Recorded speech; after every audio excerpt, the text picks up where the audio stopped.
What's up, guys? It's you, and welcome back to Push to Rank 500 in the NU tier. This is the second episode this week, going up on Tuesday, and I hope you all had a great holiday weekend. Hope you got out and did some stuff. Anyway, looking at our rank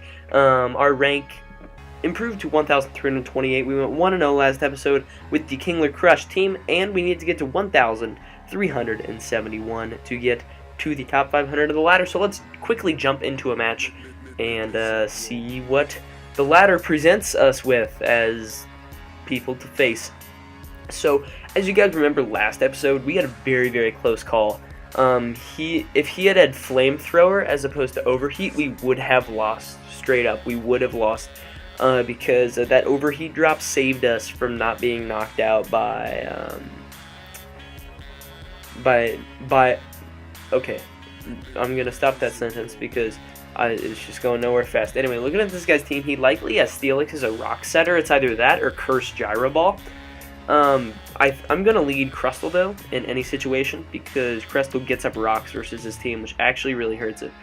He leads Stunfisk, which is fine. I'm just going to get up rocks, as this is probably his rock setter. Oh, he goes straight away for the Scald, and gets red carded out into Sea King. So I'm going to get up a Spike right here. I think he'll outspeed me and knock me out with the Stab Water move, but he goes for Waterfall and ends up knocking me out, which I guess is fine. We see he's not Life Orb, so I'm not quite sure what item he is, but I'm going to go out into Sceptile, because I think Sceptile gets a pretty free switch from this. I'm not going to Swords Dance yet. I'm going to Leaf Blade. Yeah, I'm going to Leaf Blade. So he goes out into Cradilly, so that is going to be his switch for this. But that is not a very good switch at all. He was probably expecting me to be special, but I'm just going to Swords Dance up right here, as I think he will either recover or switch. And Sceptile's in a position to put in a lot of work against this guy's team, because, okay, he goes out into Beedrill, which is fine. I will outspeed, so I can just go for +2 Earthquake. That knocks that out easy. So, Sceptile is up to +2 against this guy's team, and the only thing that really wants to switch in is Steelix, but I'm not sure what Steelix can do in return. I think the rest of his team gets like O-Code or 2-8 KO'd. That's nuts. And so basically my game plan to win right here is weaken everything, and then let Haunter come in and sweep, because I think Haunter does the most work against this team. He goes into Stunfisk right here, which is fine because he will take a ton of damage from this Leaf Blade. I will outspeed him unless he's like Scarf Stunfisk, but the day we've seen Scarf Stunfisk, we have seen everything in this meta, and there's nothing more to explore. Anyway, so we knock out that Stunfisk right there as he goes into Spiritomb. If he has Willow, we're going to see it right here. He doesn't have Willow, at least he doesn't show it. Oh, never mind. Sorry, I get this thing confused with Sableye like far too often. So I was expecting to see the Will-O-Wisp there. We are unfortunately not able to knock him out with the Leaf Blade, but you know, Sceptile has put in its fair share of work for this week, just in this one battle, taking out half of my opponent's team, and pretty much steamrolling in this battle. He goes out into Steelix right now, which is fine. I'm just gonna go for a Stab Leaf Blade right here, see how much damage it's gonna do. And then, oh wow, I got a crit, so that's amazing. As he goes for a rock, okay, he's Rock Polish. That's actually kind of obnoxious. I'm gonna go into, or actually, I'm just gonna Leaf Blade one last time to finish him off. As I still outspeed, because of the crit, I'll be able to take him out, so that's amazing. Sceptile did work in that match. But now I'm gonna go out into Kingler, I think. Okay, he ends up just forfeiting, because he couldn't win from there on out. So we're up to 1,340. And we're going to grab another battle, because that only took us like 4 minutes. That's like the quickest battle we've had in a long time. Anyway, he has Sticky Web, undoubtedly. So I'm going to leave Crustle, because there's no other real reason to use Ariados, is there? He has a very bulky team, which I would imagine uses SD Samurott. But as long as I can discourage him from using Sticky Web with Bisharp, I think I can win. He leads Ariados, as I lead Crustle, which is fine. I think I'm going to get on my rocks right here to hurt Pyroar on the switch, because Pyro really doesn't appreciate it. As we see the Sticky Web right there, I'm just gonna set up a Spike right here, because like I'm fine if he goes for a Mega Horn. That doesn't do that much, and gets red carded out in the Sand Slash, which is really unfortunate. But I'm gonna go on Haunter right here, because Haunter can actually do some work. I would assume this is like offensive max speed Sand Slash, as he ends up just going for rocks right here. which is fine. I'm going to Willow, because if he wants to go out into something like Samurott, that'd be amazing. But I'd imagine we're going to see the knockoff right here, because he probably has Rapid Spin, Earthquake, Knockoff, and something else. So there's the knockoff. We were able to live it because of the Willow, which is cool, and he can't spin against us, which is my primary concern. I'm going to Shadow Ball as he goes out into Ariados, I guess is fodder. Yeah, as fodder. It goes down to a Shadow Ball. And then goes into Samurott. I'm going to Willow, because if he tries to Swords Dance here, I'm okay. Okay, so he looks Specs, because we don't see leftovers. So I'm going to go into Pawniard right here and get a free +2. And and then knock off something and do a lot of damage. That's the game plan right now. Please, like, don't pull out like a Scald right here. Okay, he goes into Throw, which is fine. I'm going to preserve Pawniard as long as possible, because Pawniard is actually going to be a pretty vital asset to my team in this battle, because he does have webs, and because I will be able to knock out Samurott at +2. I will be able to knock out Pyroar. I will be able to knock out Sandslash, or I may not be able to knock out Sandslash, but Sandslash isn't going to do anything. It's burned. He ends up going for a Storm Throw right there, which has a 100% crit chance. But I'm just going to go for a Psyshock right here. He doesn't have a whole lot on his team that deals with Mesprit very well. Ends up going into Sandslash, which is okay, because regardless of if I got that crit, I was going to be able to take him out with an Energy Ball. So, crit didn't really matter there, and because Mesprit does outspeed his Vileplume, he can't send it in safely. And I believe after the next Iron Head, I will be able to take Throw out, meaning that I don't really have to worry about that thing anymore. However, I think I'm just going to go out into Crustle right here and sack Crustle to a Fire Blast, because Crustle really isn't going to pull that much weight.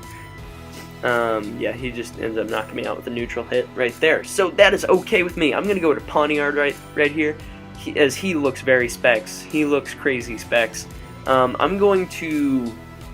Okay, so I'm going to Sucker Punch right here, because I think in his mind, he looks at Pyroar and is like, Pyroar doesn't do anything that Assault Vest Vileplume doesn't. So, at least in my mind, there's no reason for him to keep Pyroar, because Pyroar gets beat pretty easy. Oh yeah, there we go. So anyway, as I was saying, Pyroar gets... Okay, he leaves and we win, meaning that we are up to 1,363, meaning that we are 8 points away. So this could very well be the finale right here. We're going to grab one more match, and hopefully we can do this right here and win. So anyway, I'm going to take a sip of... This time it's not Fanta. I wish it was Fanta or Dr. Pepper. I have Fuse Iced Tea with me right here. It comes in these like cans, and it's kind of caffeinated. It's actually pretty good. So I'm going to take a nice sip of this while we are looking for a battle. Nice and refreshing. Anyway, hopefully we can find a battle relatively soon. My computer's running pretty hot, so I'm going to unplug it right now and drop it like it's hot. Anyway, so I think one reason this team has had a lot of success so far is because it does its job extraordinarily well. It stacks hazards, it applies offensive pressure. I didn't mean to say momentum. Battle already has 2 players, and why won't you let me join? Okay. So this guy's using Toxic Spikes and Spike stacking offense, which I don't really like to face personally. So I'm going to lead Haunter, as Haunter is a fast Haunt user, can shut down his Spike stacker. And we'll see what he leads with here. He ends up leading with Spiritomb. I don't want to take a Shadow Sneak. Man, what good does Haunter do me this match? Doesn't do me a lot. I'm going to Willow, as we'll see what he does. He ends up predicting me to switch, which is fine, because I'm just going to go for a taunt right here. He looks offensive, maybe even banded Spiritomb, but I don't want to leave it up to him to Will-O-Wisp my Haunter right here, or even try to rest off damage. And if he switches into something else, that's great. Then I get free damage or a free taunt on something else, because I would assume this is his spin blocker in place of like where. So basically, this is what our teams are. He uses He uses Garbodor as a hazard stacker. I use not Dwebble, but what's its name? Can't remember its name right now. Big turtle-looking thing. I have my cursor over it. Crustle. Okay. And then he goes for a Sucker Punch right here, as I just go for a Taunt, which is fine. Because theoretically I can sit here and taunt and just stall him out like forever. So I'm gonna go for another taunt right here, as he ends up going for Pursuit. He's gonna weaken me right there. I'm gonna taunt one more time because he's gonna Sucker Punch right here, predicting me to switch out with Pursuit. Oh no, he just goes for a Sneak. Why didn't you do that before? I don't understand. Anyway. So he can't Willow me right now, which is amazing. Anyway, he looks offensive.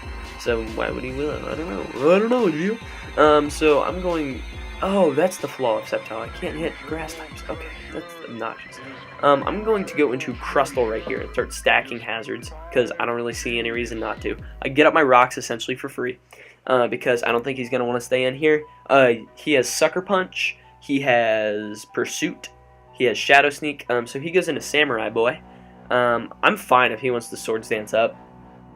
Like, honestly, it doesn't hurt me at all, because I'm going to stack as many hazards as I would like right here, or as many hazards as he would allow. So he ends up going for the knockoff right here. He knocks off my red... Okay, wow, so red card doesn't kick right there. That's pretty annoying. But I'm going to... Oh, boy, we have a problem. I'm going to go for Rock Blast right here and get no hits whatsoever, and then go out into Pawniard. And I'm going to hope to win the speed tie and flinch him with Iron Head. So that's the only way I can win right now. Flinch. Okay, he goes for the knockoff. Gets rid of my Violet. That would have been a smarter play. But I'm going to go for a knockoff right here, as he goes for Sucker Punch and is able to take me out, which is a bit unfortunate. I'm going to go to Sceptile right here. I'm going to Swords Dance, predicting his Sucker Punch, because I don't think he wants to stay in, or I don't think he wants to risk me going for Earthquake straight away and not... Actually, how many people expect physical Sceptile with Earthquake? How many people legitimately do? Okay, Showdown chose for me, which is great. I'm gonna go for Earthquake right here, though. So he goes for Second. Okay, I'm dumb. I am dumb, guys. That if you guys are taking anything away from this video right now, it should be that I am dumb. I'm gonna go for a superpower right here. I should have just went into Kingler. I don't know why I didn't. I'm an idiot. But I think I can... No, I can't win the game right here. He ends up cleaning me out with just basically the rest of his team. We'll see what he goes into right here. If he goes into this, he like instantaneously wins. He goes into his Mega Ghastly though. He's just gonna Pursuit Trap me, I think. He goes, okay. So I was an idiot and should have switched right there. But anyway, it's whatever. I'm going to go for a Energy Ball an Energy Ball right here and take him out. So I guess if I get extremely lucky, I can take him out right here. If he is like Max Spadef Go-Goat. Actually, it depends on how many crits I get. We're going to see how much an HP Fire does right here. I would imagine he's Subseed Go-Goat. But he could be like Offensive Scarf. That did 35%. That did nothing. Go-Goat ate that up and goes for a sub. But I'm going to be able to break his sub, so I don't really care. That hazard damage is coming in handy right now, as he goes for a Horn Leech right now. So HP Fire did 35%. It's going to be a roll, definitely.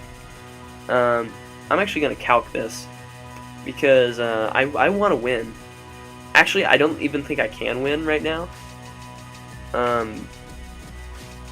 Let's see, damage calc and Mesprit. Inu offensive support versus Go-Goat. Oh, is he bulk up? He could be sub bulk up. I'm just gonna go for a Psyshock, whatever. That did 36%. That did enough. So I guess I could theoretically force a draw right here if I get a crit on Slurpluff with Psyshock. Although, yeah. So I have to get a crit on Slurpluff with Psyshock right here. Okay, he outspeeds. He scarfs Slurpluff, goes for the play rough. That's a good game. We are back down to 13-31. We lost 32 points for that. So we are lower than we started the episode with. I just should have ended it off, frankly, but you know, it's whatever. I kind of wanted to finish NU for being realistic, but looks like we're gonna have to try again in the next episode. If you guys did enjoy, though, please make sure to leave a like, because it really does help show support the stuff that I'm doing here on the channel. Also, make sure to enter today's comment question of the video, which is, out of the 6th gen fairy duo, Aromatisse and Slurpluff, which one is your guys' favorite? And with that, I urge you guys to subscribe if you guys are enjoying the constant content. And with that, I'll catch you on the flip-flop.